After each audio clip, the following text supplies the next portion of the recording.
kwani ile ifoko ulivyokumanya paka leo bado uko naye?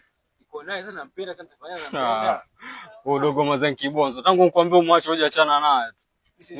Mimi ningekuwa nishamwacha kitambo Kibonzo mazee. Mwanangu tulimfumania huyu mke wake na jamaa. Kitambo sana paka leo bado tena. Sasa nitafanyaje sasa? Wapagawa. Blood yangu lakini huyo aniudhi sana. Sawa jamaa. Hebu nikwambia umwache bado uko naye. Hebu amwino kesi. Atupe shauri kaka mkubwa mazee. Ngojeni kidogo.